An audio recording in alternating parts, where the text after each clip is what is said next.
ஒருவரே பெரியவர். யோனாவிலும் சாலமோனிலும் நீரே பெரியவர். அநேக ரகசியம் உனக்கு தெரிஞ்சிருந்தாலும், நிறையா படிப்பு நீ படிச்சிருந்தாலும், நிறையா நாலேஜ் உனக்கு இருந்தாலும், உனக்குள்ள அன்பு இல்லைன்னா நீ ஒன்றுமே இல்லைன்னு பவுல் சொல்லுகிறான். நான் இன்னும் வாலிபர்களை பார்த்து சொல்லுவேன், நீ எதை வேணாலும் இழந்துரு, ஆனால் இயேசுவை இழந்துராத.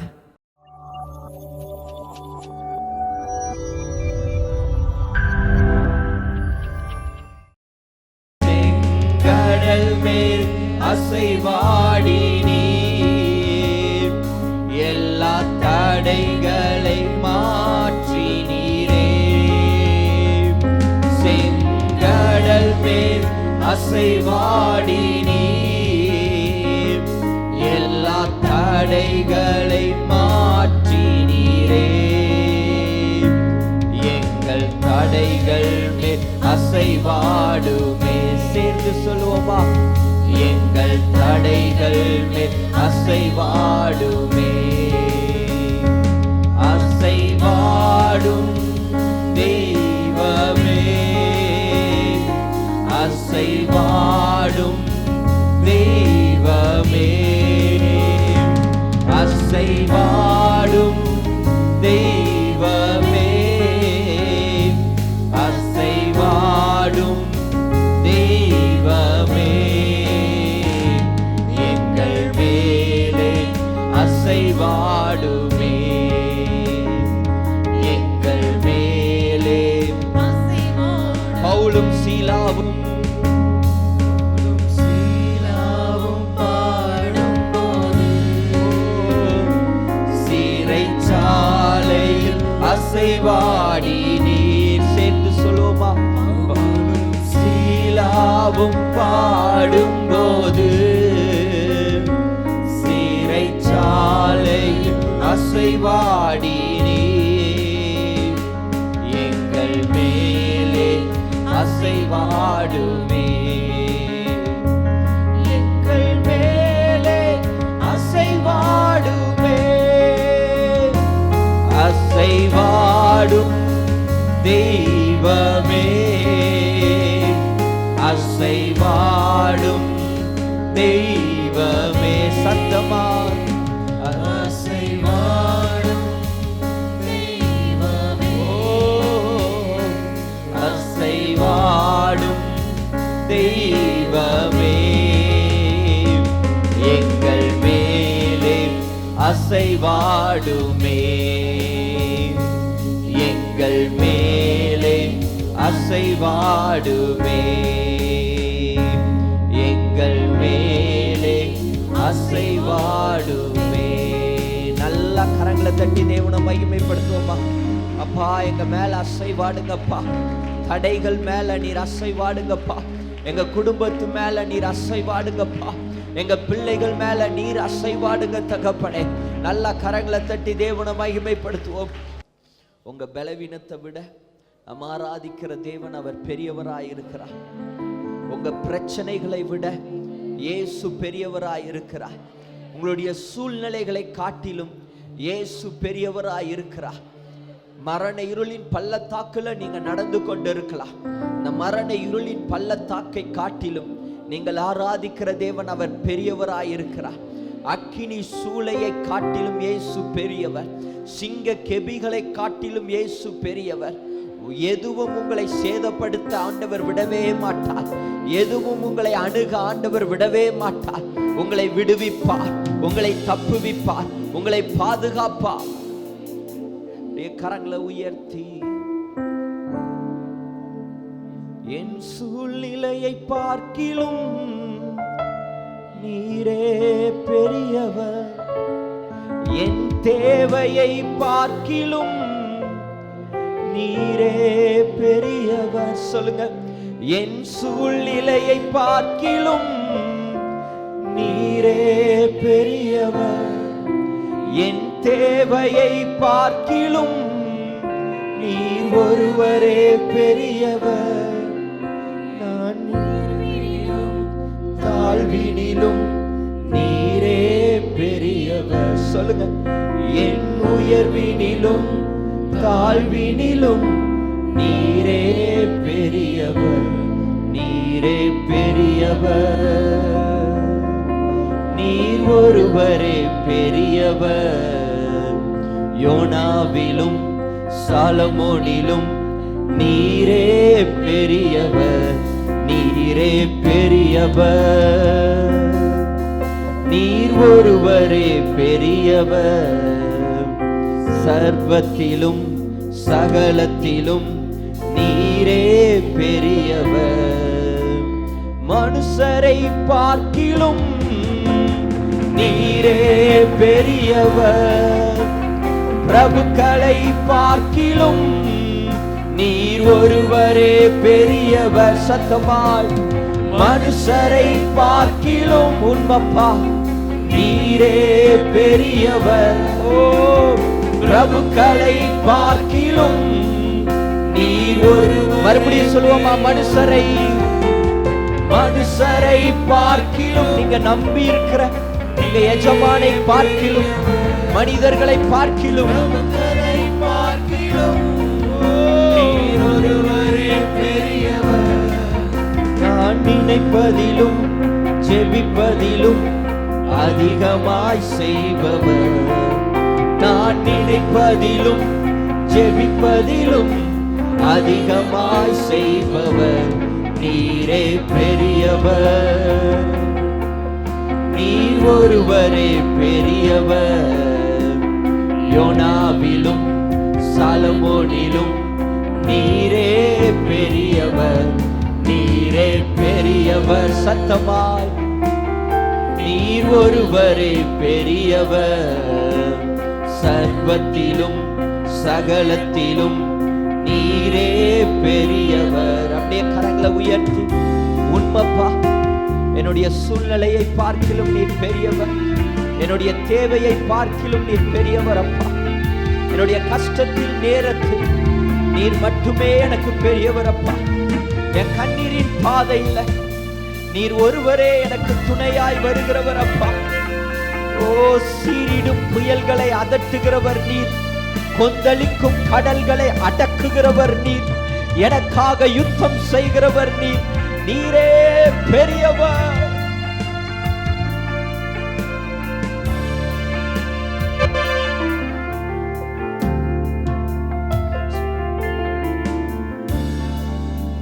சீரிடும் புயல்களை நீரே அதட்டுவீர், கொந்தளிக்கும் கடல்களை நீர் ஒருவரே அடக்குவீர். சொல்லுங்க. சீரிடும் புயல்களை நீரே அதட்டுவீர், கொந்தளிக்கும் கடல்களை நீர் ஒருவரே அடக்குவீர். யுத்தங்கள் செய்வதில் நீரே வல்லவர், அற்புதம் செய்வதில் நீர் ஒருவரே சிறந்தவர். யுத்தங்கள் செய்வதில் நீரே எனக்காக உண்மைப்பா. அற்புதம் செய்வதில் நீர் ஒருவரே சிறந்தவர். என் மரணத்திலும் ஜீவனிலும் நீரே பெரியவர். என் மரணத்திலும் ஜீவனிலும் நீரே கரங்களை உயர்த்தி நீரே பெரியவர். நீர் ஒருவரே பெரியவர். யோனாவிலும் சாலமோனிலும் நீரே பெரியவர், நீரே பெரியவர். நீர் ஒருவரே பெரியவர். சர்வத்திலும் சகலத்திலும் நீரே பெரியவர், நீரே பெரியவர். ஆண்டவரை பார்த்து நீர் பெரியவர் அப்பா. நீர் ஒருவர் மாத்திரம் பெரியவர்.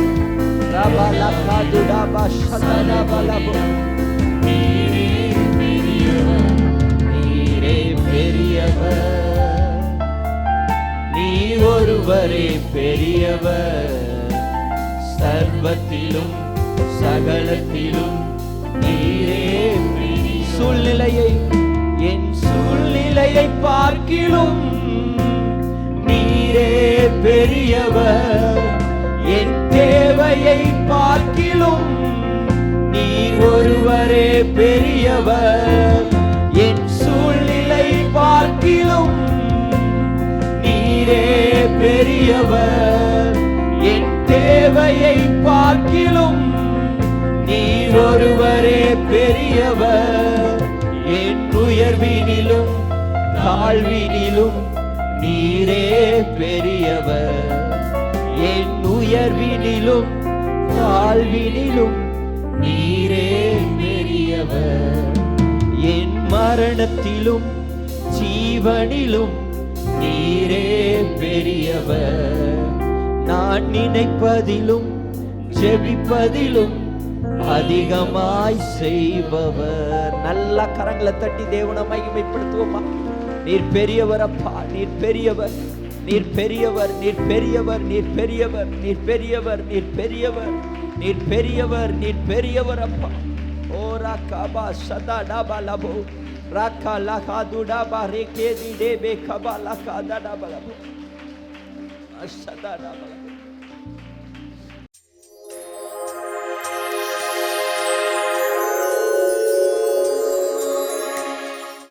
வேலைக்கிழமை நாங்கள் நால்மாவடிக்கு என்னுடைய பொண்ணுக்காக சாட்சி சொல்கிறதுக்கு அங்கே கூப்பிட்டுருந்தாங்க. என்னுடைய பெரிய பொண்ணுக்கு சாட்சி இந்த யூத் மீட்டிங் நடக்கும்போது, இந்த அச்சீவர்ஸ் மீட்டிங் நடக்கும்போது என்னுடைய பொண்ணு சாட்சி கொடுத்துருந்தாங்க. அப்போது அந்த சாட்சி அவங்க ரெக்கார்ட் பண்ணி உலகம் முழுதும் நாங்கள் அந்த சாட்சியை இது பண்ணணும் அப்படின்னு சொல்லி எங்களை கூப்பிட்டுருந்தாங்க. நாங்கள் வேலைக்கிழமை நைட்டு இங்கேருந்து ஒரு 7 மணிக்கு 7:15க்கு பிறப்பிட்டு நாங்கள் கடந்து போயிட்டுருந்தோம். தூத்துக்குடி நாங்கள் தூத்துக்குடி பக்கத்தில் போயிட்டோம். அங்கேருந்து ஒரு 20 நிமிஷம் தான் நாலுமாவடிக்கு. ஆனால் போகும்போது என்ன பார்த்தீங்கன்னா, அந்த ரோடு வந்து இப்போ சரி பண்ணிக்கிட்டு இருந்துருக்குறாங்க. பைபாஸ் ரோடுனால சரி பண்ணிக்கிட்டு இருந்துருக்குறாங்க. அதில் மண் குவியல் போட்டிருக்காங்க. டிவைடெல்லாம் சரியான முறையில் வைக்கலை. ரிஃப்ளெக்டர் ஸ்டிக்கர், அதாவது மின்னு ஸ்டிக்கரு, அந்த ஸ்டிக்கர் அங்கே சரியான முறையில் ஒட்டாதனால அதை நான் சரியாக கவனிக்கலை. என்னுடைய காரானது ஒரு 100 கிலோமீட்டர் ஸ்பீடில் போயிட்டுருக்கு. ஏன்னா பைபாஸ்னால அது நல்லா ஸ்பீடாக போகும். அதனால் போயிட்டுருக்கும் போது அதை நான் கவனிக்கலை, அந்த இடத்த சரியாக கவனிக்கலை. ஒரு செகண்ட் அப்படி கண்ணை மூடி முழிக்கிறதுக்குள்ள அந்த மண் வந்துச்சு. என்னுடைய சின்ன பொண்ணு தான் முன்னாடி உட்காந்துருந்தா. என்னுடைய பெரிய பொண்ணு, என்னுடைய மனைவியும் பின்னாடி உட்காந்து, பெரிய பொண்ணு வந்து படுத்துருந்தாங்க. ஏன்னா அவங்களுக்கு காலையில் 10 மணிக்கு ரெக்கார்டிங் இருக்கிறனால, அந்த வீடியோ கிளிப்பிங் இருக்கிறனால தூங்கிட்டு இருந்தாங்க. தூங்கிட்டு அவங்க அம்மா மாடி மேலே காலை வச்சு நீட்டி படுத்துருந்தாங்க. அப்போ திடீர்னு பார்க்கும்போது மண் குவியல் ஆகி போச்சு. டேடி அப்படின்னாங்க. நான் பார்க்கும்போது பக்கத்தில் மண் வந்துருச்சு. என்ன பண்ணன்னு தெரியல. என்னால் ஸ்டீரிங்கை பார்த்து திருப்ப பார்த்தா என்னால் திருப்பவும் முடியலை. ஒரு செகண்டு தான் சாத்தான் எங்கள் உயிரை எடுக்கிறதுக்கு பார்த்தான். ஆனாலும் நான் எல்லோரும் இப்போ அதாவது எங்கள் வாயிலேருந்து ஐயோன்னு சொல்லி வார்த்தை வரல. எங்கள் பெரிய பொண்ணுலேருந்து அவள் தூங்கிட்டு இருந்தவ கூட இயேசுவேன்னு கத்திட்டாங்க. என் பெரிய பொண்ணு இயேசுவே டாடின்னு சொன்னான். டாடின்னு சொல்லி முடிக்கிறதுக்குள்ளே இயேசுவேன்னு கத்திட்டு அப்படி அடித்து ஒரே ஸ்பீடு 100 கிலோமீட்டர் ஸ்பீடில் போய் அடியில் மண் குவியலேருந்து மண் அடித்து அப்படியே போய் காரு முன்னாடி அப்படியே உரசி போய் மேலே இப்படி அப்படியே இப்படி மண் குவியலில் போய் மேலே போய் அப்படியே நின்றுச்சு. ஒரு செகண்டு நாங்கள்லாம் அப்படியே என்ன சொல்கிறதுன்னு தெரியல. அப்படி ஒரு செகண்ட் அப்படியே உட்காந்துட்டேன் நான் காரில். ஏன்னா சீட்டு பெல்ட் போட்டிருந்தனால எனக்கு எந்த விதமாக பெரிய சேதம் கிடையாது. அப்படியே உட்காந்துட்டோம். உட்கார்ந்த பிறகு இப்போ நல்ல வேலை பக்கத்தில் ஒரு பெரிய கம்பெனி இருந்தது. அதில் வந்து ஒரு செக்யூரிட்டி ஆஃபீஸரோடு இருந்தார். பின்னாடி எங்கள் பக்கத்தில் ஒரு பைக்கை வந்துருந்துருக்காங்க. அவங்க ஒரு 2 வாலிபர்கள் அவங்க வந்து என்னுடைய டோரெலாம் திறந்து, என்னோட டோரை திறக்க முடியல. மண்ணில் லைட்டாக அரைச்சி இருந்ததுனால டோர் சேதமாயிருச்சு. முன்னாடி என்னுடைய வண்டியோட காருடைய கம்ப்ளீட்டாக எல்லா பார்ட்ஸ் கம்ப்ளீட்டாக உடஞ்சிருச்சு. பிறகு வெளியே எடுத்து எங்களை வந்து எல்லாமே அந்த பசங்கள்லாம் போலீஸுக்கு ஃபோன் பண்ணி, அப்புறம் வந்து ஆம்புலன்ஸ்க்கெல்லாம் ஃபோன் பண்ணி எங்களை வந்து இது பண்ணாங்க. போட்டு அது பிறகு எங்களை ஜிஹெச்சுக்கு கொண்டு போயிட்டாங்க. ஆம்புலன்ஸில் கொண்டு ஜிஹெச்சுக்கு கொண்டு போனாங்க. ஜிஹெச்சில் போய் நாங்கள் அங்கே எங்களை இது பண்ணி ஃபஸ்ட் எய்ட் பண்ணாங்க. ஆனால் அங்கே அதாவது சொல்லுவாங்கள்ல, கோயம்புத்தூர் ஜிஹெச் பற்றி அங்கே இல்லை. எங்களை வந்து சரியான முறையில் ஒரு ட்ரீட்மெண்ட் இல்லை, ஃபஸ்ட் எய்டு கூட சரியான முறையில் பண்ணலை. என்னுடைய பெரிய பொண்ணுக்கு மட்டும் காலில் ஒரு சின்ன ஃப்ராக்சர் ஆகி போச்சு, அவளுக்கு மட்டும் மாவு கட்டு போட்டாங்க. எங்களுக்கெல்லாம் எல்லாமே ஸ்கேன் எல்லாம் எடுத்தாங்க. எங்களுக்கு எல்லாத்துக்கும் கொஞ்சம் நெஞ்சில் அடி, இப்போவும் எனக்கு பயங்கரமாக வலிச்சிக்கிட்டு தான் இருக்குது, தலையெல்லாம் சுற்றிட்டு தான் இருக்குது. அப்புறம் பார்த்திங்கன்னா பெரிய ஒரு ஆபத்து ஒரு இது. ஆனால் நாங்கள் வந்து உடனே ஒரு 3 மணிக்கு இயேசு விடுவிக்கிறாருக்கு நாங்கள் ஃபோன் பண்ணி சொன்னோம், இந்த மாதிரி இருக்குதுன்னு சொல்லி. உடனே அவங்க எல்லாம் பண்ணி ஜெபம், எங்களுக்காக நீங்கள் போங்க நாங்கள் ஜெபம் பண்ணுறோன்னு சொல்லிவிட்டு முடிச்சுட்டு ஒரு 6 மணிக்கெல்லாம் ஒரு சிஸ்டர் எங்களை பார்க்கறதுக்கு வந்துட்டாங்க. ஜிஹெச்சுக்கு ஒரு 6 மணிக்கு ஹஸ்பண்ட் ஒய்ஃப் தூத்துக்குடி பிரான்ச் ஆஃபீஸில் உள்ளதும் வந்து எங்களை 12 மணி வரைக்கும் வந்தாங்க. அதுக்கு இடையில் அவினாஷ் பிரதர், காலேப் பிரதர், நான் இங்கே பார்த்துருப்பீங்க, அவினாஷ் பிரதர் வந்திருந்தார். காலேப் பிரதர்லாம் அவங்க உடனே அவங்க டீமெலாம் வந்து போலீஸ் ஸ்டேஷன்லாம் போய் எஃப்ஐஆர் எல்லாமே எல்லா காரியங்களையும் எனக்கு முடித்து எங்கள் வண்டியை வந்து இன்சூரன்ஸுக்கு கிளைம் பண்ணுறது எல்லா விதத்துலேயும் அந்த இயேசு விடுவிக்கிறார் குரூப்பு வந்து எங்களை அங்கேருந்து வீடு சேர்ற வரைக்கும் அவங்க ஒரு காரை பிடிச்சி அந்த காருக்கு உண்டான வாடகை எல்லாமே எங்களுக்கு அந்த காரை எடுத்து அந்த ஷோரூமுக்கு அனுப்புகிற எல்லா செலவையுமே அந்த இயேசு விடுவிக்கிற அவளிகள் நடந்த அந்த அதாவது நாங்கள் ஆக்சிடெண்ட் ஆகி கொஞ்ச நேரத்தில் ஐயாவுக்கும் நாங்கள் ஃபோன் பண்ணிட்டோம், இந்த மாதிரி ஆகி போச்சுன்னு. ஐயா உடனே இது பண்ணி ஃபோன் பண்ணினார். பிலிப்பை எல்லாம் விசாரித்தாங்க, நல்லா இது பண்ணாங்க, எங்களுக்காக எல்லாம் ப்ரேயர் பண்ணாங்க. கடவுள் அதாவது விட்டு கொடுக்கலையே, மனுஷன் கையிலும் சாத்தான் கையிலும் விட்டு கொடுக்கலையே. அருமையான பாட்டு இந்த நேரத்தில் எங்களுக்காக அதை படித்த மாதிரி இருந்தது. ஏன்னு சொல்கிறேன்னா, இந்த சாட்சி நீங்கள் போய் உன் பொண்ணு மட்டும்தானே சாட்சி சொல்ல போகுது, அந்த பொண்ணை நான் சாட்சி சொல்ல விட மாட்டேன்னு சொல்லி சாத்தா வந்து எங்களை என்னெல்லாமோ ஒரு பெரிய விபத்து மூலியமாக தடுத்து பார்த்தான். ஆனால் இந்த சாட்சி உலகம் முழுவதும் இன்னும் 1 மாதத்தில் இந்த சாட்சி உலகம் முழுவதும் போக போகுது. அதற்காக கர்த்தருக்காக நான் நன்றி சொல்கிறேன். கர்த்தர் சாட்சி இருந்ததுக்காக நன்றி சொல்கிறேன்.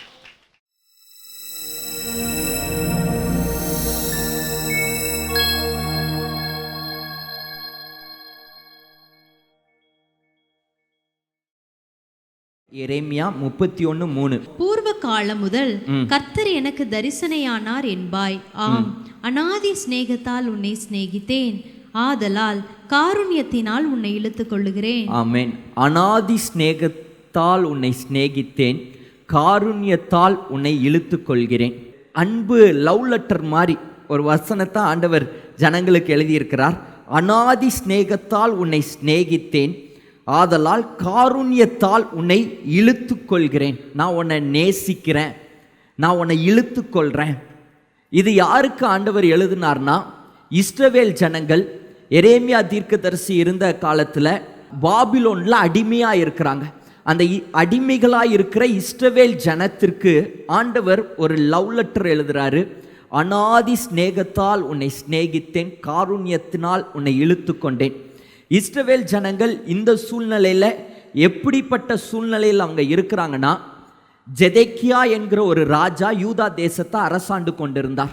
இந்த சைடு நெபுகாத்நேச்சர் என்கிற ஒரு ராஜா பாபிலோனை அரசாண்டு கொண்டிருந்தார். நெபுகாத்நேச்சர் பாபிலோனில் இருக்கிற எல்லா படைகளையும் திரட்டி யூதாக்கு விரோதமாக யுத்தம் பண்ணுறாங்க.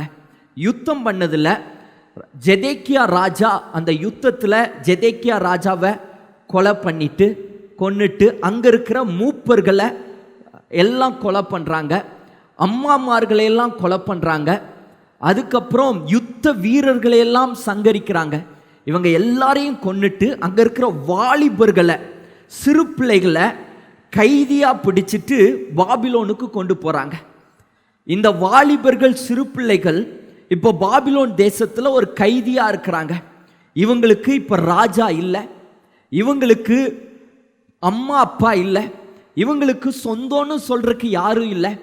கூப்பிட்டா உதவி செய்யறக்கோ, அன்பு காட்டுறதுக்கோ, இவங்க கூட பேசுறக்கோ, இவங்களை கனப்படுத்துறக்கோ, இவங்களை பார்த்து நீ அழகா இருக்கிறப்பா அப்படின்னு சொல்றதுக்கோ, இவங்க கூட டைம் ஸ்பெண்ட் பண்றதுக்கோ யாருமே இல்லை.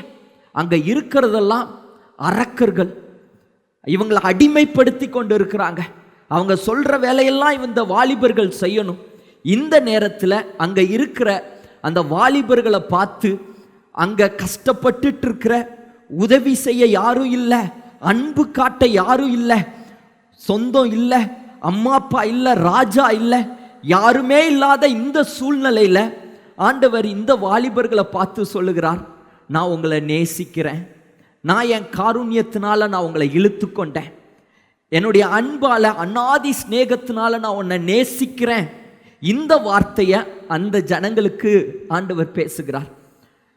அந்த சூழ்நிலை எப்படின்னா, ஆண்டவர் எப்படி பேசியிருக்கோன்னா, எப்பா நீங்கள் அடிமைகளாக இருக்கிறீங்க, பயப்படாதீங்க, நான் உங்களை விடுதலையாக்குவேன், நான் உங்களுக்கு அற்புதத்தை செய்வேன், நீங்கள்லாம் வாலிபர்களாக இருக்கிறீங்க, நான் உங்கள் கூட இருக்கிறேன், நீங்கள் யுத்தம் பண்ணுங்க, நெபுகாத்நேச்சருக்கு விரோதமாக சண்டை போடுங்க, நான் ஜெயத்தை தரேன். இந்த மாதிரி தான் ஆண்டவர் பேசியிருக்கணும். ஆனால் ஆண்டவர் இந்த மாதிரியெல்லாம் பேசாமல், நீங்கள் யுத்தம் பண்ணுங்கன்னு பேசாமல், நான் உங்கள் கூட இருக்கிறேன், நான் அற்புதத்தை செய்வேன், நான் அதிசயத்தை செய்வேன், இந்த வார்த்தைகளெல்லாம் ஆண்டவர் உபயோகிக்காம ஆண்டவர் என்ன வார்த்தை சொல்கிறார்னா, நான் உங்களை நேசிக்கிறேன்.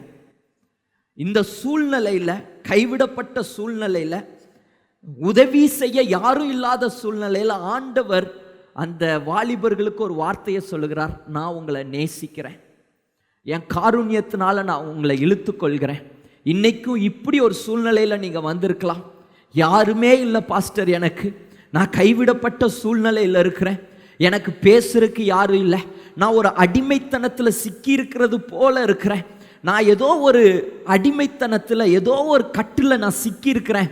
இந்த சூழ்நிலையில் நீங்கள் வந்திருக்கலாம். இன்னைக்கு ஆண்டவர் உங்களை பார்த்து ஒரு லவ் லெட்டர் ஆண்டவர் எழுதுறாரு, நான் உன்னை நேசிக்கிற மகளே, நான் உன்னை நேசிக்கிற மகனே, உனக்கு யாரும் இல்லைன்னு சொல்லாத, நான் உனக்காக இருக்கிறேன், நான் உன்னை நேசிக்கிறேன், நான் உன்னை இழுத்து கொள்வேன், என் காருண்யத்தினால என்னுடைய அன்புனால நான் உன்னை மறைத்து கொள்வேன், நான் உன்னை மூடிக்கொள்வேன், நான் உன் கூட இருக்கிறேன்.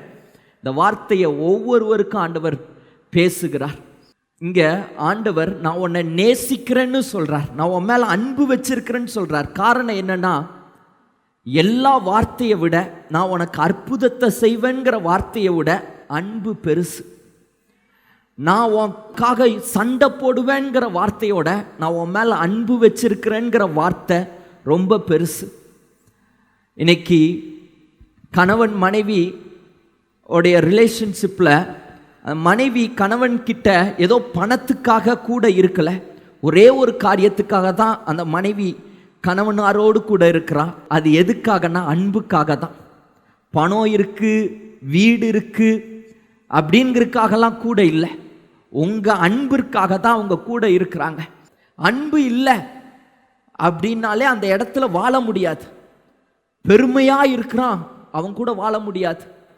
அன்பு இல்லாமல் நல்லா பணம் இருக்குது, வீடு இருக்குது, எல்லாமே இருக்குது, ஆனால் அங்கே அன்பு இல்லைன்னா அவங்க கூட வாழவே முடியாது. ஒரு கணவன் மனைவியை நான் பார்த்தேன், அந்த கணவனாருக்கு கண் இல்லை, ஆனால் அந்த மனைவி அந்த கணவனாரை அவ்வளவு நேசிக்கிறாங்க, அவங்க மேலே அவ்வளவு அன்பு வச்சிருக்கிறாங்க. கணவனார் இப்படின்னா அத்தனை உதவி செய்கிறாங்க. நான் அவங்க கிட்ட இருந்து பார்க்கும்போது கற்றுக்கொண்டது, என்னடா இவருக்கு வேலை இல்லை, திறமை இல்லை, கண்ணும் இல்லை, குருடரை இந்த அம்மா கல்யாணம் பண்ணியிருக்கா, ஆனால் இந்த அம்மா இவ்வளவு பாசத்தை அந்த குருடர் மேலே வச்சிருக்குதே, அவர் மேலே வச்சிருக்கிறாங்களே எப்படி அப்படின்னா, அதுக்கு ஒரே ஒரு காரணம், அவர் அந்த அம்மாவை அதிகமாக நேசிக்கிறார்.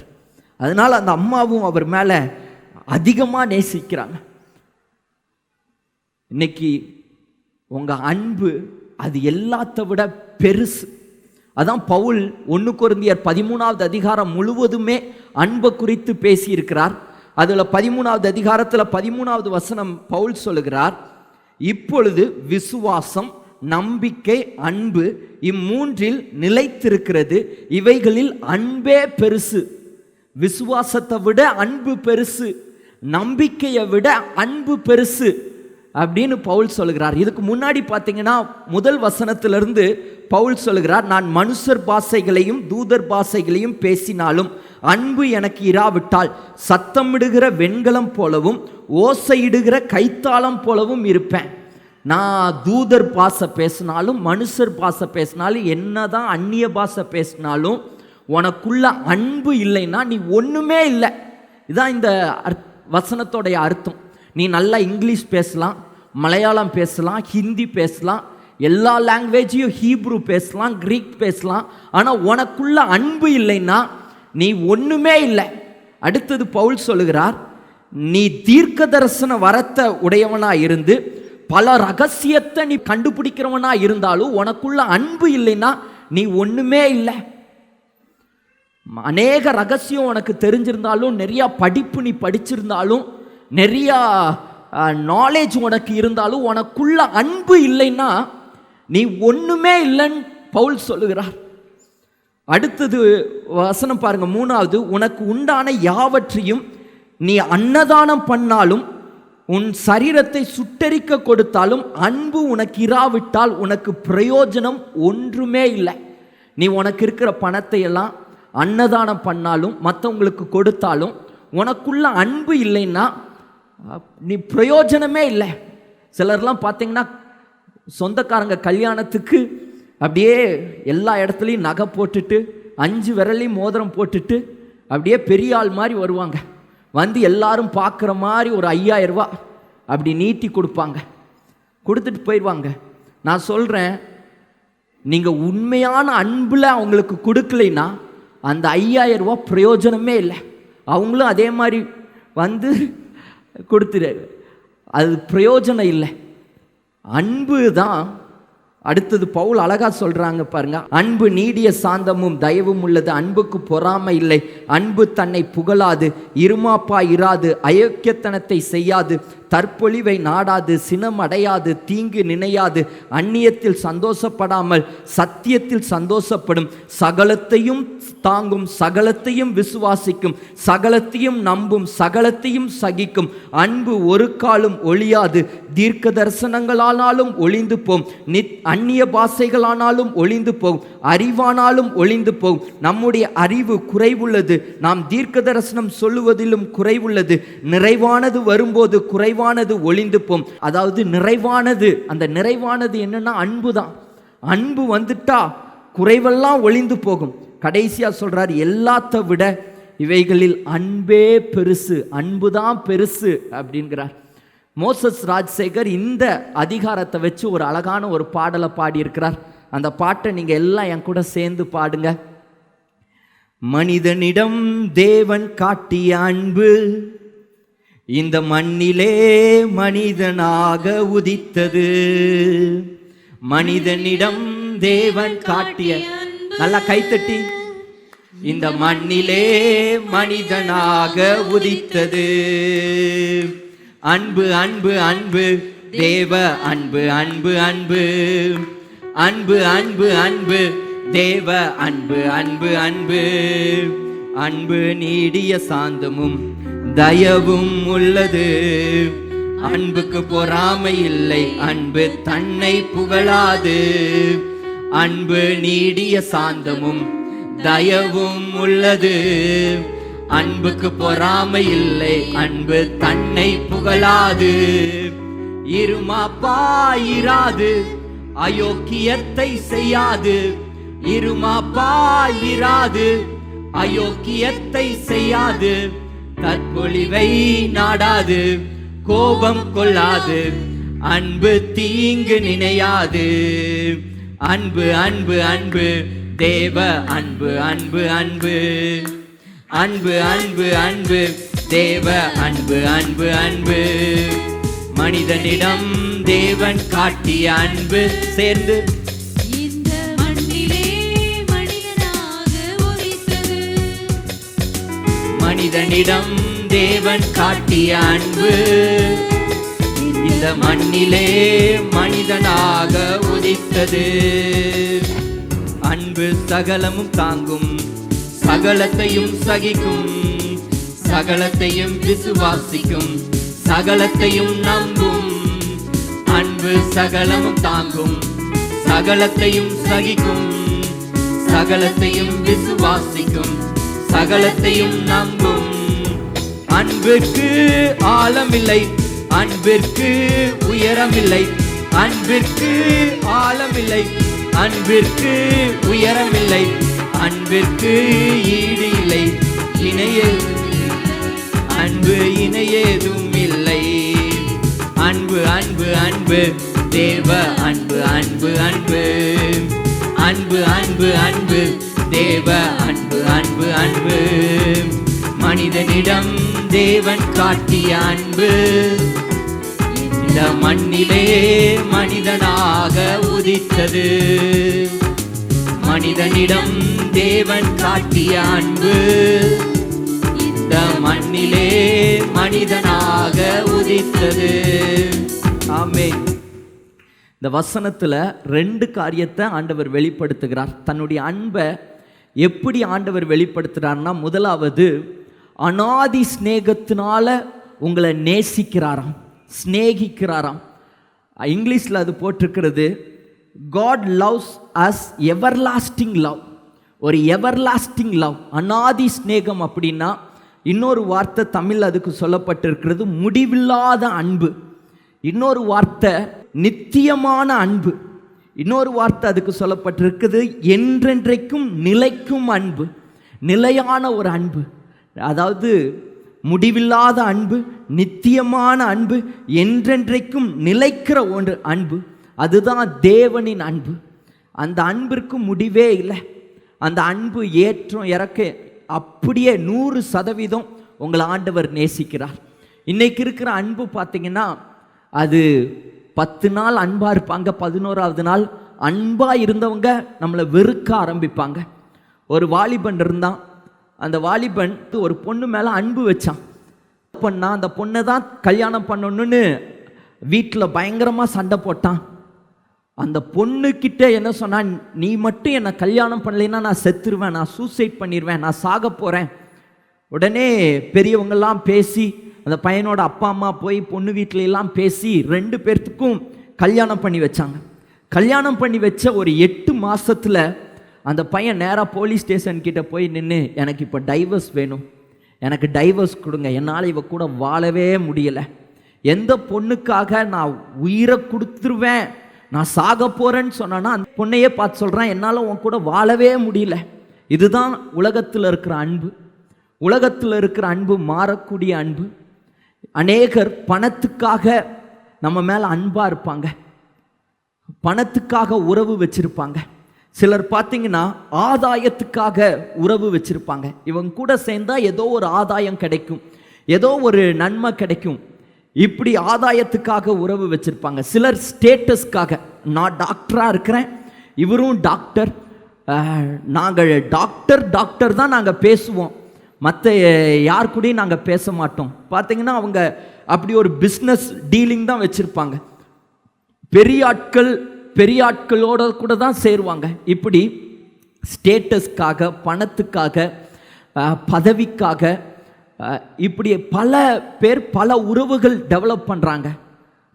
இந்த உறவுகள் எல்லாம் அழியக்கூடிய உறவு, அதெல்லாம் மாறக்கூடிய உறவு.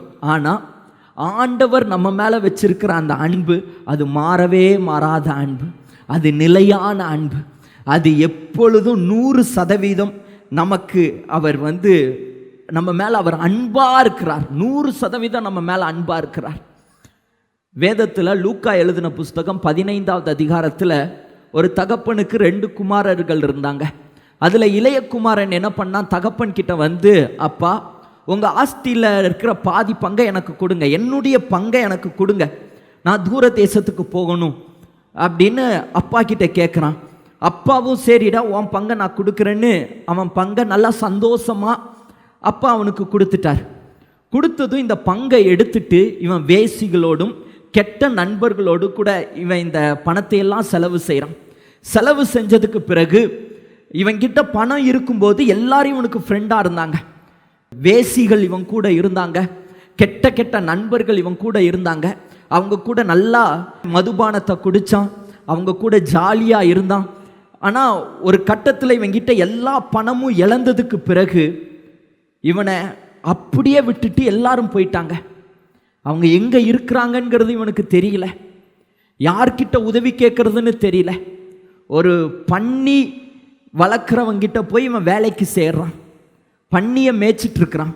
இந்த நேரத்தில் அந்த பன்னிக்கு வைக்கிற தகடு கூட இவனுக்கு கிடைக்காத ஒரு சூழ்நிலை வருது. இப்போ அவன் யோசிக்கிறான், நான் திரும்பவும் அப்பா வீட்டுக்கு போனால் கண்டிப்பாக அப்பா என்னை மகனாக ஏற்றுக்க மாட்டார், நான் அட்லீஸ்ட் அவருக்கு ஒரு வேலைக்காரனாவது நான் கூட இருப்பேன் அப்படின்னு சொல்லி அவன் நான் ஒரு வேலைக்காரனாக இருக்க போகிறேன்னு அவன் அப்பா வீட்டை தேடி வரான். லூக்கா 15வது அதிகாரம் 19வது வசனத்தில் அவன் சொல்கிறான் பாருங்க, இனிமேல் உம்முடைய குமாரன் என்று சொல்லப்படுவதற்கு நான் பாத்திரன் அல்ல, உம்முடைய கூலிக்காரரில் ஒருவனாக என்னை வைத்து கொள்ளும் என்பேன் என்று சொல்லி அப்பா வீட்டுக்கு திரும்பி வரான். அப்பா என்னை மன்னிக்க மாட்டாரு, நான் அட்லீஸ்ட் காலில் உளுந்தாவது ஒரு வேலைக்காரனாவது நான் அப்பா வீட்டில் இருக்கிறேன் அப்படின்னு நினச்சி இவன் வரான். ஆனால் இவன் வர்றதுக்கு முன்பதாக பாருங்க, இவனுடைய சொத்தெல்லாம் இவன் வாங்கிட்டு போயிட்டான். இப்போ அப்பா இவனை, நீ எங்கடா இங்கே வந்த, உன் சொத்து நீ வாங்கிட்ட, உனக்கும் எனக்கும் இருக்கிற அந்த ஐக்கியம் அந்த பந்தம் எல்லாமே முடிஞ்சிருச்சு, அவ்வளவுதான், இனி நீ இங்கே வரவே வேண்டாம், இப்படி தான் சொல்லுவாங்க. ஆனால் இந்த தகப்பன் என்ன பண்ணார், கெட்ட குமாரன் வருவதை பார்த்துட்டு, தூரத்தில் வரதை பார்த்துட்டு இவர் ஓடி போய் அவனை கட்டி பிடிச்சி அவனை அணைச்சி அவனுக்கு முத்தம் கொடுத்து அவனுக்கு வஸ்திரத்தை போட்டு அவனை மகனே வாடா உள்ள அப்படின்னு இழுத்துட்டு அவனை உள்ள கூட்டிட்டு வரார். இதுதான் தகப்பனுடைய அன்பு. இந்த அன்பு தான் இயேசுவின் அன்பு. ஆண்டவர் நம்ம மேலே எப்பொழுதும் ஒரே லெவலாக தான் அன்பு வச்சிருக்கிறார். நீங்கள் தப்பு பண்ணும்போதும் அதே மாதிரி தான் உங்களை நேசிக்கிறார். நீங்கள் அவரை விட்டு தூரம் போனதுக்கு பிறகும் உங்கள் மேலே அவருடைய அன்பு குறையவே இல்லை. உங்களை அவர் நேசிக்கிறார்.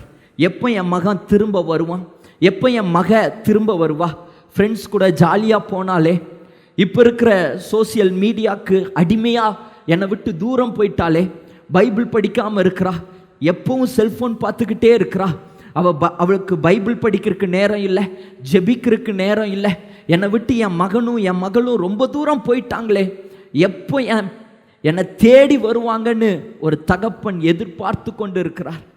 இந்த அன்பு, இந்த இயேசுவின் அன்பு, இது நிலையான அன்பு. இது உங்களுக்காக காத்துக்கிட்டு இருக்கிற அன்பு. நீங்கள் திரும்ப வரமாட்டீங்களான்னு எதிர்பார்த்துக்கிட்டு இருக்கிற அன்பு. என் மகன் மறுபடியும் வரமாட்டானா, என் மகன் மறுபடியும் வரமாட்டாளா, மறுபடியும் பழைய மாதிரி அவள் ஜெபிக்க மாட்டாளா, மறுபடியும் என்னுடைய ஆலயத்தில் அவள் தங்க மாட்டாளா, என் வீட்டில் இருக்க மாட்டாளா, என்னோடு கூட பேச மாட்டாளான்னு எதிர்பார்த்து கொண்டு இருக்கிற ஒரு நிலையான ஒரு அன்பு இயேசுவின் அன்பு. நான் இன்னும் வாலிபர்களை பார்த்து சொல்லுவேன், நீ எதை வேணாலும் இழந்துரு, ஆனால் இயேசுவை இழந்துராத. இயேசுவின் அன்பை விட்டு மட்டும் நீ தூரம் போயிடாத. அதை விட உனக்கு ஒரு பெரிய ஒரு நஷ்டம். இந்த கெட்ட குமாரன் ரொம்ப லேட்டாக ரியலைஸ் பண்ணா, அப்பா வீட்டை இழந்ததை விட என் வாழ்க்கையில் ஒரு பெரிய ஒரு நஷ்டம் எதுவுமே இல்லை. நான் அப்பா வீட்டை இழந்துட்டேன், எனக்குரிய அந்த பங்கை நான் இழந்துட்டேன், என் வாழ்க்கையிலேயே நான் ஒரு பெரிய தோல்வியை நான் பார்த்துட்டேன். இதுதான் அவனுடைய குமரலாக இருந்திருக்கும், அழுகையாக இருந்திருக்கும். ஆனால் அவன் திரும்ப வரும்போது தகப்பன் ஏற்றுக்கொண்டார். இன்னைக்கு ஒருவேளை நீங்கள் தூரம் போயிருக்கலாம், உங்களை திரும்ப வருவதற்காக ஆண்டவர் எதிர்பார்த்துக்கிட்டு இருக்கிறார். ஒரு விவசாயி இருந்தார். அந்த விவசாயி ரொம்ப கஷ்டப்பட்டு விவசாயம் பண்ணி தன்னுடைய குடும்பத்தை நடத்திட்டு இருந்தார். அவர் ரொம்ப கஷ்டப்பட்டு கிட்டத்தட்ட அவருக்கு ஒரு 10 ஏக்கர் நிலங்கள் இருந்தது. அந்த 10 ஏக்கர்லேயும் அவர் விவசாயம் பண்ணுறாரு. ஆனால் ஒரு நல்ல ஒரு கனி, நல்ல ஒரு செழிப்பு அவர் பார்க்கவே இல்லை. திடீர்னு ஒரு நண்பன் அவரை தேடி வந்தார், அந்த விவசாயியை தேடி வந்தார்.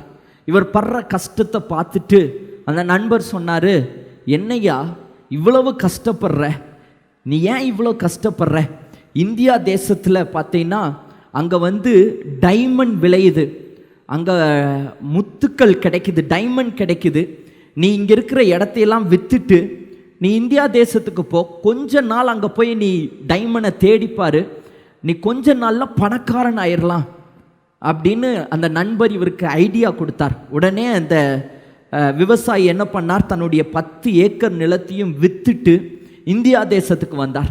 இந்தியா தேசத்தில் அந்த டைமண்ட் கிடைக்கிற அந்த இடத்துக்கு போய் அவர் அந்த நதிகள், அந்த மலை பக்கத்துல எல்லாம் உட்கார்ந்து, அந்த கையில் நிறைய பணம் இருக்குது, 10 ஏக்கரை விற்றுருக்கிறார், இந்த பணத்தை எல்லாம் இன்வெஸ்ட் பண்ணி டைமண்டை தேட ஆரம்பிக்கிறார். தேட ஆரம்பித்தவர் 40 வருஷம் போயிடுச்சு, அவருக்கு ஒன்றுமே கிடைக்கல, எதுவுமே கிடைக்கல.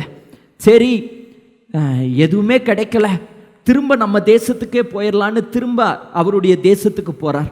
அவருடைய தேசத்துக்கு போயிட்டு அவர் இருந்த இடத்த அந்த 10 ஏக்கர் எப்படி இருக்குன்னு போய் பார்க்கலான்னு போனால் அங்கே எல்லாம் காம்பவுண்டு செவுரை போட்டு ஃபுல்லாக அடைக்கப்பட்டிருக்கு. இவர்னால் அவருடைய இடத்துக்கே போக முடியல. பார்த்தா பெரிய பெரிய பில்டிங்காக இருக்குது, ரொம்ப செக்யூரிட்டி நிற்கிறாங்க, போலீஸ் நிற்கிது, பயங்கர பாதுகாப்பாக இருக்குது. இவர் கேட்டார், என்னப்பா ஆச்சு, இது ஏன் இடம் தானே, 40 வருஷத்துக்கு முன்னாடி இது ஒரு காடு மாதிரி இருந்தது, ஒன்றுத்துக்கும் ஆகாத இடமா இருந்தது, ஆனால் இப்போ போலீஸ் பாதுகாப்பு இருக்குது, எல்லாம் வரிசையாக நிற்கிறாங்க, என்னன்னு கேட்டால் உடனே அவங்க சொன்னாங்க, நீங்கள் ஒருத்தருக்கு விற்றீங்களே, அவர் இதே இடத்துல அவரும் விவசாயம் பண்ணினார். அவர் விவசாயம் பண்ணும்போது அவர் அதாவது அந்த பாறையை உடைச்சாரு. உடைக்கும்போது அவருடைய கண்ணில் டைமண்ட் கிடைச்சது. உடனே அதை எடுத்துட்டு போய் இந்த இடத்துல டைமண்ட் இருக்குன்னு கவர்மெண்ட்டுக்கு கொடுத்தாரு. கவர்மெண்ட்டு கிட்டத்தட்ட பல $1,000,000 அவருக்கு கொடுத்து, இத்தனை $1,000,000 கிட்டத்தட்ட ஒரு 15-16 தலைமுறைக்கு நீ வாழலான்னு சொல்லி பல $1,000,000 அவருக்கு கொடுத்து அந்த இடத்த கவர்மெண்ட் எடுத்துக்கிட்டாங்க. அந்த இடம் முழுவதும் டைமண்ட் விளையிற இடமாமா. அந்த இடம் முழுவதுமே டைமண்டாக இருக்குது. அங்கே தான் டைமண்ட் உற்பத்தி செய்கிறாங்க இன்னைக்கு. அதாவது நான் இப்போ சொன்னது பொய்யான கதையில் ஒரு உண்மையான கதை. அமெரிக்கா தேசத்தில் இன்னைக்கு அந்த தேசம் அந்த பட்டணம் டைமண்ட், லார்ஜஸ்ட் டைமண்ட் தயாரிக்கிற ஒரு இடமா இருக்குது. அந்த பட்டணத்துடைய பழைய கதை தான் இது. அவர் பார்த்துட்டு ரொம்ப அழுதாராம். ஐயோ, என்னுடைய வாழ்க்கையில் நான் இதுக்காகத்தானே நான் ஆசைப்பட்டேன், இதுக்காகத்தானே நான் தேடி அலைஞ்சேன். ஆனால் அவர் அழுதார், என் வாழ்க்கை முழுவதும் நான் இதுக்காக நான் அலைஞ்சனே, இந்த டைமண்டுக்காக தானே இந்தியா தேசத்துக்கு போய் 40 வருடத்தை நான் என்னுடைய வாழ்க்கையை வேஸ்ட் பண்ணிட்டேன். இது நான் இருந்த இடத்துலையே இந்த டைமண்ட் இருந்திருக்கு, நான் தங்கின இடத்துல, நான் தூங்கின இடத்துல, நான் விவசாயம் பண்ண இடத்துலையே இந்த டைமண்ட் இருந்திருக்கேன்னு அடித்து அடித்து அழுதாராம். இந்த விவசாயிக்கு அவர் இருந்த இடம்தான் ஒரு பெரிய ஒரு சொத்து, அதை அவர் இழந்துட்டார். இதே போல தான் இயேசுவின் அன்பு தான் பெரிய சொத்து, இதை மட்டும் நீங்கள் இழந்துடாதீங்க.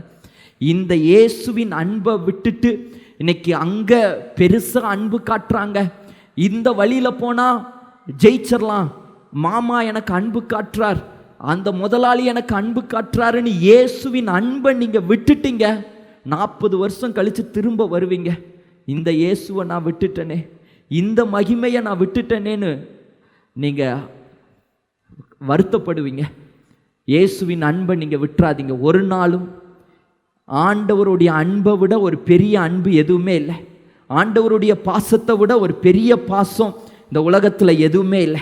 அவர் வேதம் சொல்லுகிறது 1 யோவான் 4வது அதிகாரம் 19வது வசனம், அவர் முந்தி நம்மிடத்தில் அன்பு கூர்ந்தபடியால் நாமும் அவரிடத்தில் அன்பு கூறுகிறோம். முந்தி நம்மிடத்தில் அன்பு கூர்ந்தாராம். முந்தினா நம்ம பாவம் செய்யறதுக்கு முன்னாடியே நம்ம மேலே அன்பு கூர்ந்தார், நம்ம தப்பு செய்வதற்கு முன்பதாகவே நம்ம மேலே அன்பு கூர்ந்தார். வேதத்தில் ஆதியாகமத்திலிருந்து வெளிப்படுத்தல் வரைக்கும் இந்த வேதம் ஒரே ஒரு வார்த்தையை தான் சொல்லுது, ஒரே ஒரு வார்த்தையை தான் இந்த வேதம் முழுவதும் வெளிப்படுத்துது. தேவன் நம்ம மேலே அன்பாக இருக்கிறார், தேவன் மனுஷன் மேலே அன்பாக இருக்கிறார். இதை தான் அவருடைய அன்பை ஒவ்வொரு காலத்திலையும் ஒவ்வொரு மனிதர்களிடத்திலையும் ஆண்டவர் வெளிப்படுத்தி இருக்கிறார். யோவான் 3வது அதிகாரம் 16வது வசனம் சொல்கிறது, தேவன் தம்முடைய ஒரே பேரான குமாரனை விசுவாசிக்கிறவன் எவனோ அவன் கெட்டு போகாமல் நித்திய ஜீவனை அடையும்படிக்கு அவரை தந்தருளி இவ்வளவாய் அன்பு கூர்ந்தார். ஆண்டவர் இந்த உலகத்திற்கு வந்ததற்கு நோக்கமே இவ்வளவாய் அன்பு கூறுவதற்காக. உங்க மேல என் மேல அவர் அன்பை வெளிப்படுத்தினார். முதலாவது அநாதி ஸ்நேகத்தினால், நிலையான ஒரு அன்புனால, முடிவில்லாத ஒரு அன்புனால உங்களை நேசிக்கிறார். 2வது காருண்யத்தினால இழுத்து கொள்ளுகிறார். அவர் இழுத்து கொள்ளுகிறாராம். ஆண்டவர் மட்டும் இழுக்கலை அப்படின்னா நம்ம எல்லாம் மறுபடியும் ஆண்டவர்கிட்ட வரவே முடியாது.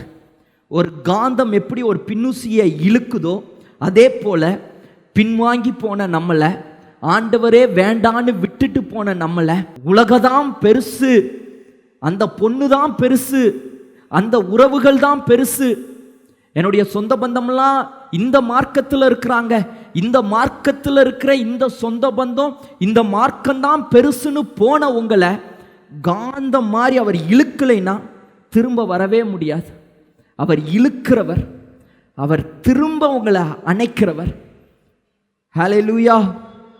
பாருங்க, இதே 15வது அதிகாரத்தில் ஒரு மெய்ப்பன் கிட்ட 100 ஆடுகள் இருந்தது. அந்த 100 ஆட்டில் ஒரு ஆடு காணாமல் போயிடுச்சு. காணாமல் போனதுக்கு பிறகு இந்த மெய்ப்பன் என்ன பண்ணுறாரு, ஒரு ஆடு தானே போனா போகுதுன்னு இந்த மெய்ப்பன் விடாமல் அந்த ஒரு ஆட்டுக்காக அவர் தேடி அலைகிறார். அந்த வேதம் சொல்கிறது 4வது வசனம் 15 உங்களில் ஒரு மனுஷன் 100 ஆடுகளை உடையவனாய் இருந்து அவைகளில் ஒன்று காணாமல் போனால் 99 ஆடுகளையும் வனாந்தரத்தில் விட்டு காணாமல் போன ஆட்டை கண்டுபிடிக்கும் அளவும் தேடி திரியானோ. கண்டுபிடிக்கிற அளவும், அதை கண்டுபிடிக்கிற வரைக்கும் அவர் தேடி திரிவாராம். அந்த மெய்ப்பன் எப்படி அந்த காணாம போன ஒரு ஆட்டை கண்டுபிடிக்கிற வரைக்கும் அந்த ஆட்டை தேடிட்டே இருக்கிறது போல, காணாம போன உங்களை திரும்ப கொண்டு வர வரைக்கும் அவர் உங்களை தேடுவார், உங்களை விடமாட்டார். பக்கத்தில் இருக்கிறவங்களை பார்த்து சொல்லுங்க, உங்களை விடமாட்டார். எங்கே போனாலும் உங்களை இழுப்பார், உங்களை கூட்டிட்டு வருவார். ஹல்லேலூயா. அப்படிதான் நீங்கள் எல்லாம் வந்திருக்கிறீங்க. போனவங்க தான், ஆனால் உங்களை இழுத்துட்டு ஆண்டவர் வந்திருக்கிறார். வேண்டான்னு உங்களை தான் ஆண்டவர் பிடிச்சு கொண்டு வந்திருக்கிறார். பேதுரு பார்த்தீங்கன்னா இயேசு கிறிஸ்து மரித்ததுக்கு பிறகு இனி அவ்வளோதான், எல்லாம் முடிஞ்சிருச்சு, நான் மறுபடியும் மீன் பிடிக்க போகிறேன், எனக்கு ஊழியமே வேண்டாம், இந்த அவ்வளோதான், இயேசுவையே சிலுவையில் அரைஞ்சிட்டாங்க, இனி நான் ஏன் ஊழியம் செய்யணும்னு ஊழியத்தையெல்லாம் விட்டுட்டு மறுபடியும் மீன் பிடிக்க போகிறார். யோவான் 21வது அதிகாரம் 15வது வசனத்தில் அவர் மீன் பிடிச்சிட்டு இருக்கும்போது முழுவதும் மீன் பிடிக்கிறார், ஒரு மீன் கூட கிடைக்கல. டயர்ட் ஆகிட்டு அப்படியே திருப்புறாரு, போட்டை திருப்புறாரு. அப்போ இயேசு கிறிஸ்து அந்த கடலில் நடந்து வந்து பேதுருவை பார்த்து கேட்குறாரு, அங்கே இருக்கிற சீசர்களை பார்த்து கேட்குறாரு, சீசர்களே எனக்கு சாப்பிட்றதுக்கு ஏதாவது இருக்கா? இப்போ அங்கே இருக்கிறவங்க சொல்கிறாங்க, எங்ககிட்ட ஒன்றுமே இல்லை, சாப்பிட்றதுக்கு எதுவுமே இல்லை. ஆண்டவர் சொல்கிறார், வலதுபுறமாக மறுபடியும் நீங்கள் வலையை வீசுங்க. வலையை வீசினா வலை கிளியத்தக்க 153 மீன்களை அவங்க பிடிக்கிறாங்க, வலை கிளியத்தக்க மீன்களை. இப்போ பிடிச்சதுக்கு பிறகு பேதுருக்கு தெரிஞ்சிருச்சு, ஓ இவர் இயேசு கிறிஸ்து தான்.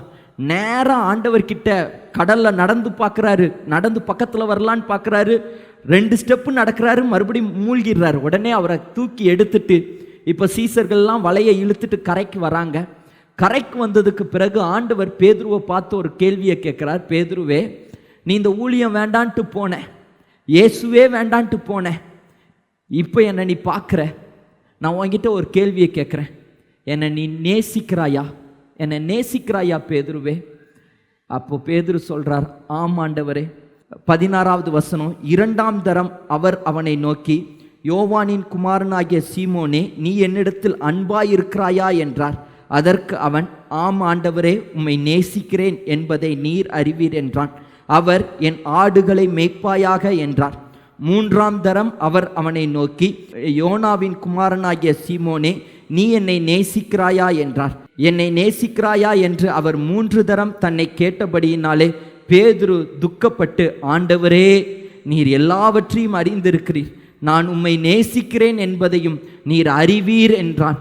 இயேசு, என் ஆடுகளை மேய்ப்பாயாக என்றார். ஆண்டவர் ஒன்னே ஒன்று எதிர்பார்க்கிறார், பேதுருவே நீ என்னை நேசிக்கிறாயா?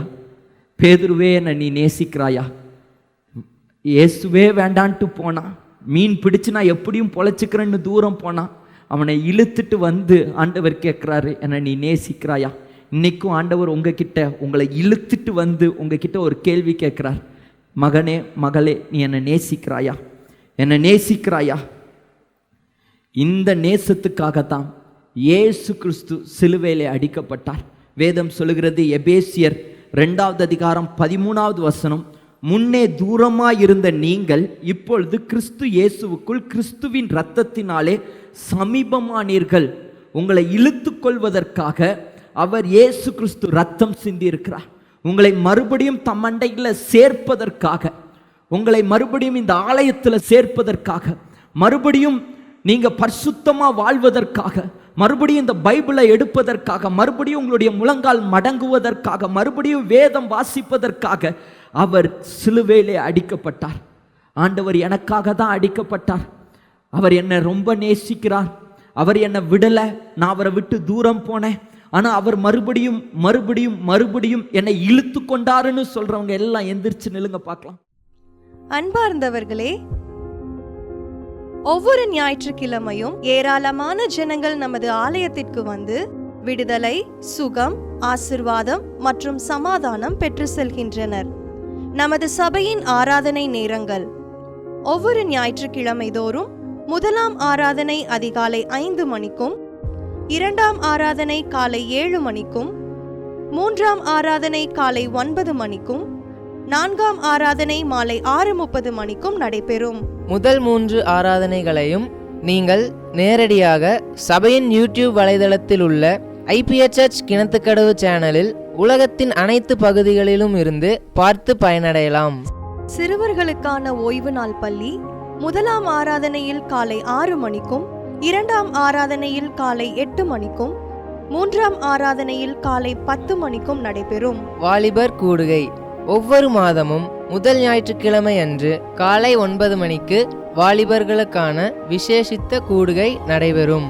எண்ணெய் பூசி சுகமளிக்கும் வாக்குத்தத்த ஆராதனை ஒவ்வொரு மாதத்தின் 1ஆம் தேதி அதிகாலை 5 மணிக்கும் காலை 10 மணிக்கும் நடைபெறும். கட்டுகளை அவிழ்க்கும் உபவாச ஜெபம் ஒவ்வொரு மாதமும் 3ஆம் வெள்ளிக்கிழமை காலை 10 மணிக்கு நடைபெறும். இதில் ஒவ்வொருவருக்காக தனிப்பட்ட முறையில் பிரார்த்தனை ஏறெடுக்கப்படும். விடுதலை உபவாச ஜெபம் ஒவ்வொரு மாதமும் கடைசி சனிக்கிழமை அன்று காலை 10 மணிக்கு நம் தேசத்திற்காக பாரத்தோடு ஜெபங்கள் ஏறெடுக்கப்படும். ஒவ்வொரு வியாழக்கிழமை தோறும் ஆண்களுக்கான ஜெப கூடுகை புதிய ஆலயத்திலும், பெண்களுக்கான ஜெப கூடுகை பழைய ஆலயத்திலும் மாலை 7 மணிக்கு நடைபெறும். ஒவ்வொரு புதன்கிழமை அன்றும் வாலிப சகோதரர்களுக்கான ஜெப கூடுகை மாலை 7 மணிக்கு நடைபெறும். ஒவ்வொரு ஞாயிற்றுக்கிழமை அன்று வாலிப சகோதரிகளுக்கான ஜெப கூடுகை மாலை 5 மணிக்கு ஜூம் மீட்டிங்கில் நடைபெறும். நமது சபையில் தினமும் காலை 10 மணி முதல் 2 மணி வரை சபைக்காகவும் தேசத்திற்காகவும் ஜெபங்கள் ஏறெடுக்கப்படும். இக்கூட்டங்களில் கலந்து கொண்டு தேவ ஆசிர்வாதம் பெற யாவரையும் அன்புடன் அழைக்கிறோம். எங்களது முகவரி: IPA ஜெப ஆலயம், சர்வம் தியேட்டர் பின்புறம், பொள்ளாச்சி மெயின் ரோட், கிணத்துக்கடவு, 642109. ஜெப உதவிக்கு 9443435618 9488873284.